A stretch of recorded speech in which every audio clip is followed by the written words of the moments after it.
Assalamualaikum warahmatullahi wabarakatuh. Salam sejahtera untuk semuanya. Kepada yang terhormat Bang Hotman Paris selaku hukum dari pihak korban almarhum Vina, izinkan saya untuk membantu Bang Hotman mencari si Peggy Peron dengan beberapa bukti yang sudah saya post di Instagram saya sendiri. Dan semoga Bang Hotman bisa merespon saya, dan saya insya Allah akan membantu Bang Hotman sampai bertemunya si pelaku ini. Sekian. Apakah benar nih guys? Lagi Peggy, kesian banget lu. Nama lu Peggy sih, peran pengganti pas banget jadinya. Heran gua, lu gak kuat kan buat bayar pengacara, buat membela kasus lu ini? Gak kuat kan? Ya itulah nasib orang susah kalau terjerat hukum. Jangankan untuk membela, bersuara aja hampir ditutup kan mulutnya kemarin. Ya gimana? Hukuman yang menjerat lu tuh ya main-main. Beneran, hukuman mati, pemerkosaan, pembunuhan berencana, seumur hidup pula. Cuman yang jadi lucu penangkapannya terlalu bercanda dengan alat bukti seadanya yang gak nyambung sama realita gitu, yang gak nyambung sama sekali dengan realita kejadian pembunuhan Vina. Gak nyambung. Kayaknya tokoh Superman yang ada di Amerika, Captain Amerika, Iron Man, Hulk udah gak pantas lagi ada di Amerika. Seharusnya tokoh-tokoh Superman itu ada di Indonesia. Karena apa? Karena terlalu banyak kejahatan yang berlindung dalam kekuasaan bapaknya. Masa harus sih gue jadi Superman di Indonesia? Makin kesini kok gue lihat pada sinting semua. Pada sinting semua ya. Aduh, kasus pembunuhan kok patokannya orang kesurupan. Kasus pembunuhan patokannya kok film. Halah. Akhirnya semua tergiring opininya karena ada orang kesurupan. Seakan-akan itu Vina. Seakan-akan film itu benar. Ujung-ujungnya apa? Banyak korban yang ditangkap-tangkapin, salah tangkap kayaknya. Gue sih ngelihatnya lucu aja gitu loh proses penyelidikannya. Udah gitu kasus ini udah divonis dan udah ada yang dipenjara. Ini kan bermula dari teriakannya si Saka. Saka ngaku selama di penjara dia mau ngomong dibungkam. Lalu setelah keluar bebas dia ngomong bahwa dia bukan tersangka sebenarnya dan dia bukan pelaku. Kan gila. Gila kalau ini sampai terjadi benar-benar Saka bukan pelaku, lalu ada korban baru lagi si Peggy Setiawan katanya yang bukan pelaku juga. Ini rentetan ceritanya kacau.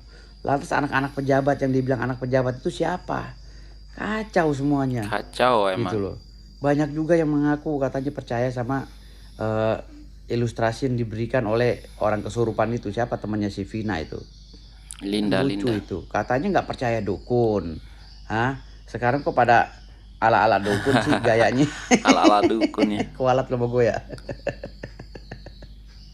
Nah sekarang yang dilakuin oleh si korban-korban ini termasuk yang salah tangkap dan lain-lain, tuntut tuh yang main film, tuntut gitu loh. Yang bikin film, yang main film tuh kena pidana semua itu. Kalau lo bikin filmnya nggak izin, tuntut itu. Peggy bisa nuntut, Saka bisa nuntut, itu bisa dapat duit ratusan miliar loh. Percaya nggak? Kalau nggak percaya gue yang dampingin sebagai pengacara. Mau nggak? Jadi daripada lo ngeributin masalah yang udah 8 tahun ya, ini ya namanya banyak kepentingan di sini. Bisa jadi ini buat promo film dan lain-lain. Itu film dibikinnya tanpa izin loh, tanpa izin daripada korban dan pelaku. Bisa dituntut tuh itu. Tuh, mendingan lu begitu aja dapat cuan, ya kan, cuan. Itu menurut gue sih ya. Dan pelaku-pelaku yang salah tangkap ini harus benar-benar nih dapat pengacara yang detail ya, jeli. Jangan pengacara yang asal-asalan. Ya, gue siap dampingi Peggy Setiawan atau Perong atau apalah itu, Egy apa gitu, siap gue ya. Siapa aja deh dalam peristiwa ini gue siap, mau pelaku ke mau korban gue siap, kalau memang belum ada pengacaranya. Kalau udah ada janganlah. Makasih. Mantap. Oke, kita lanjut. Jadi kali ini saya ingin bertanya ya kepada kalian, itu kan si Peggy ya dalam kasus Vina yang ditangkap kemarin, itu si Peggy dibilang ketua geng. Peggy ketua geng motor. Ya. Dari anggota geng Moonraker gitu ya. Ya, Moonraker di Bandung. Dan yang saya baca, Moonraker ini adalah geng motor atau perkumpulan motor tertua di Bandung, Moonraker. Nah, kemudian si Peggy yang ditangkap kemarin katanya salah satu ketua geng. Ya, ketua geng. Yang saya nggak habis pikir, gimana ceritanya bisa si Peggy yang kuli bangunan jadi salah satu ketua geng. Itu bisa ya dipilih si Peggy yang kuli bangunan jadi ketua geng. Iya ya. Di tengah banyaknya orang-orang yang saya lihat punya motor-motor mewah. Terus Ada Ninja, Kawasaki. Sementara bisa Peggy yang jadi kuli bangunan jadi ketua geng. motornya smash pula ya. Dan yang saya nggak habis pikir, memang mau ya anak-anak itu diketuai oleh ketua geng yang ketua gengnya motornya warna pink. Ya, anaknya motornya Ninja, ada motor Matic yang sudah modif kelas mewah, kelas berkelas lah. Mau nggak mereka diketuai oleh Peggy si kuli bangunan dengan motor smash warna pink? Jadi pemimpin ketua gengnya, kira mau nggak mereka atau masuk akal nggak perkumpulan yang sudah malang melintang besar begitu di Bandung? Itu aja, terima kasih. Oke. Antarkan adiknya Peggy untuk diperiksa sebagai saksi hari ini. Kebetulan yang baru dipanggil adalah Luciana, adiknya Peggy, langsung. Ya, satu orang aja. Mungkin nanti berikutnya ada saksi-saksi yang lain yang dipanggil juga. Untuk saksi yang siap meringankan Peggy sudah ada berapa Bu yang pasti? Yang pasti mungkin saksi-saksi yang ada bekerja sama Peggy saat itu di tahun 2016 yang sedang bekerja di Bandung pasti akan meringankan Peggy karena mereka tahu keberadaan Peggy di sana. 5 orang itu. Iya, betul. Saksi lain nggak? Nggak ada, mungkin itu aja yang Bukti apa gitu? kalau bukti ya ibu sudah persiapkan karena ada catatan gaji, ya slip gaji yang walaupun catatan kecil, catatan dari kertas buram ya itu ada akan slip membuktikan gaji, ya. Peggy masih menerima gaji di tanggal 27 Agustus 2016. 27 itu Bu. Tanggal 26 di 26 masih menerima gaji, Oktober juga masih menerima gaji sampai Artinya masih di Bandung? Masih di Bandung, artinya masih di Bandung. Bu, ada alibi Peggy mengganti nama menjadi Robi, Bu, bisa dijelaskan? Kalau Robi itu setahu ibu adiknya, namanya kan adiknya Peggy Robi Irawan. Tapi ada sumber mengatakan dikenalkan ayahnya itu sebagai Robi ke Bapak Kos. Dan Peggy Mana mungkin? juga pas di Polda itu bahwa itu panggilannya.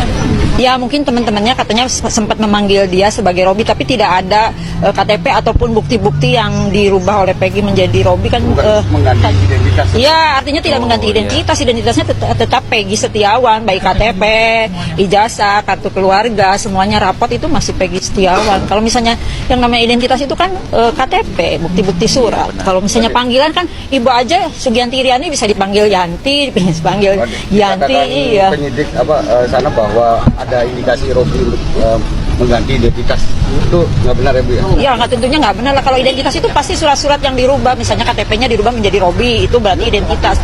Identitas itu adalah identitas kan bukti diri, jadi secara tercatat di negara. Artinya itu secara panggilan aja atau? Iya, cuma nama panggilan aja mungkin. Bu, ada kecurigaan nggak Bu sih penetapan tersangka dulu baru pemeriksaan saksi? Betul, itulah ya. Makanya kan ibu dasarnya penetapan tersangka itu apa, kemudian DPO juga diganti menjadi 2, padahal kan sudah jelas di dalam putusan yang ingkrah pun putusan pengadilan negeri bahwa DPO itu 3, masa merubah putusan kan nggak mungkin juga. Menanggapi pernyataan AF itu gimana? Saya meragukan kesaksian AF, sangat meragukan kesaksian AF. Salah satunya di Iya, AF itu katanya melihat segerombolan orang lari, tapi dia tidak melihat kejadian pembunuhan atau penganiayaan. artinya dia tidak melihat. Iya, ngelihat sama sekali TKP, hanya melihat segerombolan orang berlari itu aja sepintas dalam kegelapan malam. Jadi saya meragukan kesaksian AF. Guys, biodata mantan bupati sudah diperbaharui. Anak yang namanya Peggy Setiawan dihilangkan. Tadinya biodata ada namanya Peggy Setiawan, sekarang udah nggak ada. Apa ini ya? Aku pun heran juga ya. Ada Peggy Setiawan tapi sekarang nggak ada ya. Nih Pak Cecep coba terangkan ini. Ya, terangkan. Loh iya toh ya. Kayak nggak asing aku sama yang belakang.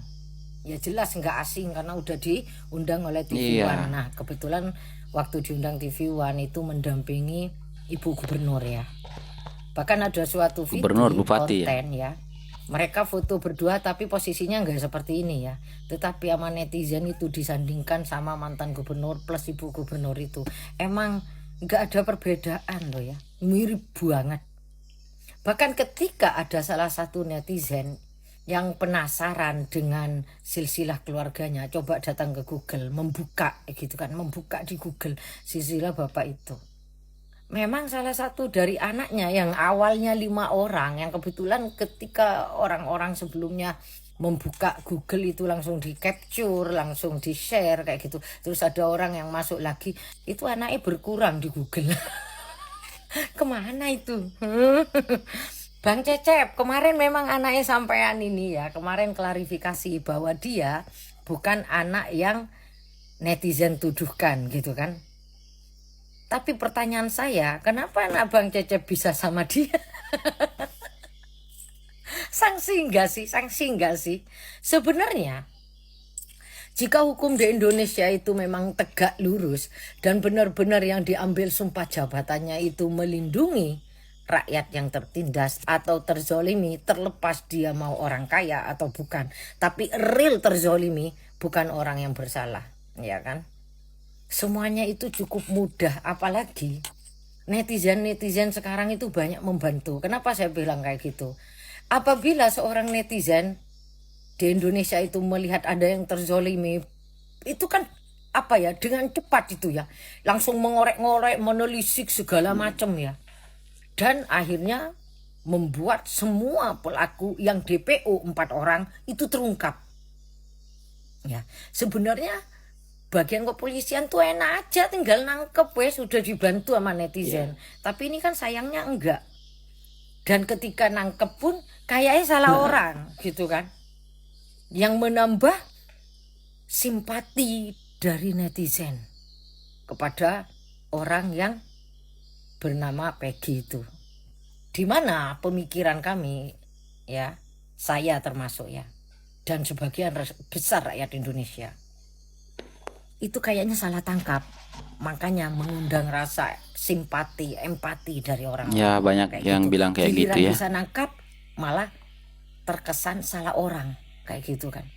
Dan ketika menangkap orang ini malah DPO yang awalnya 4, yang Panji kan emang nggak di-up itu ya di awal. Dan itu menjadi pertanyaan netizen. Yang akhirnya diungkap juga, siapa sih Panji ini? Diungkap, di-up lah di sosmed ya kan. Nah sisalah 3 ini kan. Nah yang 3 ini ketangkeplah yang bernama Peggy. Walaupun netizen sanksi. Lah yang 2 ini DPO malah dihapus dari BAP. Iya ya. Apa enggak tambah itu bikin kisruh ke bawah. Sebenarnya ada apa? Kenapa harus kayak gitu? Kayak gitu ya. Orang yang kerja dimanapun itu pasti nggak luput dari hilaf dan kesalahan ya. Dan ketika kita bekerja pastinya kita diambil sumpah jabatan. Orang yang mengemban sumpah jabatan di atas kitab suci Al-Quran bagi yang beragama muslim itu berat loh nanti. Kalau sampai salah kaprah. Kalau sampai udah tahu malah menyelewengkan atau gimana itu berat loh. Beneran. Kayak gitu. Lebih baik mungkin seperti saya kali ya, pengacara. Pengangguran banyak acara. Oke, good luck bapak-bapak yang bekerja untuk saat ini. Mudah-mudahan bapak semuanya bisa benar-benar menangkap pelakunya. Dan kalau bisa ya, yang udah masuk DPO, di BAP itu jangan dibuang lah, jangan dihapus. Kan emang udah dari awal ditargetkan. Kenapa sekarang dihapus? Mau dikemanain? Assalamualaikum. Ya baik, hai, assalamualaikum warahmatullahi wabarakatuh. Ya tadi kita bisa dengar ya kan daripada pengacaranya Peggy, ada daripada ya pengacara Firdaus ya, dan ya banyak dan bermacam-macam yang kita dengar dari netizen juga ya kan. Kalau sebenarnya ada yang masih meragukan kalau Peggy yang ditangkap sekarang ini ya Peggy yang sebenarnya ataupun pelaku, tetapi banyak juga yang meyakini juga ya kan. Nah jadi kita sebagai netizen ataupun sebagai penonton kasus ini yang mengikuti kasus ini jadi semakin ruwet, semakin puyeng ya kan. Karena ada juga kesaksian daripada Aib ya, Aib yang mengatakan melihat langsung, tetapi ya maksudnya melihat langsung anak-anak nongkrong, maksudnya tidak melihat langsung secara langsung ketika kejadian ya kan. Nah di situ Aib mengatakan melihat daripada jarak 100 meter ya si Vina ini ataupun dengan Engki ini, almarhum ini, dilempari batu dulu terus dikejar itu katanya, tapi jarak 100 meter malam ya kan, apa bisa lihat gitu ya kan. Tapi ya sudahlah, nanti kita lihat kebenarannya, siapa yang benar siapa yang salah ya kan di pengadilan nanti ya kan. Semoga saja pelaku yang aslinya ya kan, semoga aja ditangkap ataupun terungkap yang sebenar-benarnya. Jangan sampai polisi salah ataupun hakim salah hukum ya kan. Ya kalau misalkan benar Peggy yang sekarang ini ditangkap ini adalah benar pelakunya, ya semoga dapat hukuman seberat-beratnya ya kan. Tetapi kalau bukan ya kan, semoga Peggy yang sekarang ditangkap ini segera dibebaskan. Itu sajalah dari saya ya kan. Jadi bagaimana menurut kalian guys? Coba kalian komen di bawah, dan sekian, terima kasih. Assalamualaikum warahmatullahi wabarakatuh. Bye.